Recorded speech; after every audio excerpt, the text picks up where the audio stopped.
नमस्कार मु लक्ष्मीकांत प्रधान मु आपणक सम्मुखरे धान किपरि भावे हार्वेस्टर अमल करा जाउची ता आपण मानकु आज मु विस्तृत भाव में देखैबी।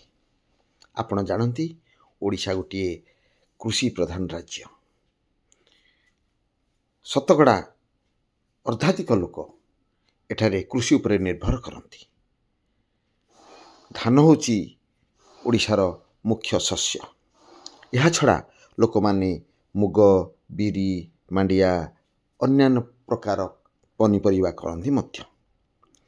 बर्तमान आपण को धान किपरि भाव में अमल करा जाउची ताहा देखिबाकु जाउची।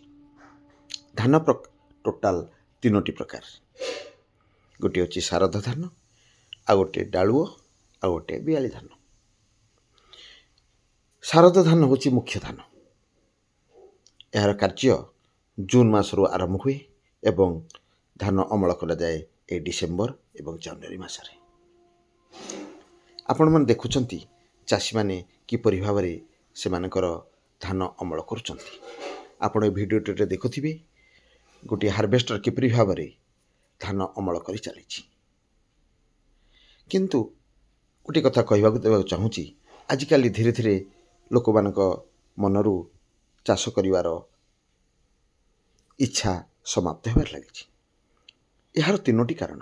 प्रथम कारण होची जेते प्रकार बिहन यांत्रिक द्रव्य महंगा हो गला, श्रमिकर अभाव हो गला एवं चाषी तार उत्पादन को केउठारे बिक्री करिवो सेतिबे उपयुक्त मार्केटर अभाव जोगु लोकमानक मनरू चाष करिवार स्पृहा कमी जाइछि। मु बर्तमान आपन को देखौछि किपरि भाव देखंतु हार्वेस्टर टी धान अमल करि चलछि। ठिया होइतिबा धान को से अति सुंदर भाव में काटी तार मेसिन भितर पुरई दउछि। अति अल्प खर्च रे एही प्रकार भाव में धान अमल करा जाय पारुछि। नहले धानर मूल काटिबा, बांधिबा, भोइबा, झाड़िबा एगुड़ा सबू एकाथरे ए हार्वेस्टर करि दउछि, जहाद्वारा कि टिके खर्च कम होउछि। आमर ओडिशा रे वर्तमान लोक माने यांत्रिक उत्पादन उपरे माने निर्भर करुचंती। पूर्वरु हल लंगल एवं पारंपरिक रीति धान चाष करुथिले।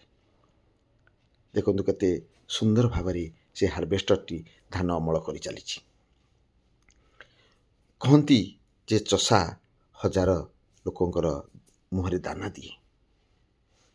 से लोक मानक पेटरे दाना तो निश्चय दउछि, ता छड़ा हजार हजार कीट पतंग पक्षी पशु समस्त को सी दाना दउछि। ए देखुनांती किपरि भावरे बग काऊ माने सेटारे अपेक्षा करिसंती सेमानकर खाद्य अन्वेषण करिया पाई। यदि चषाटी तार चाष न करंता ताले एही जीव माने निश्चित रूप में सेमानकर खाद्यर अभाव अनुभव करि पारंते। देखंतु केते सुंदर भावरे से लोकटी अति धान गुड़िक अमल करि चलीछि।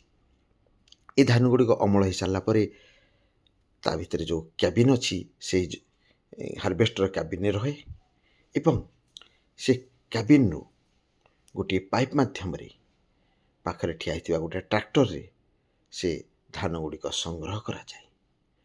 मु वर्तमान से गुड़िक आपन को देखा जाउछि किपरि भावरे धान अमल हो सारा परे ताको ट्रैक्टर रे अनलोड करा जाउछि।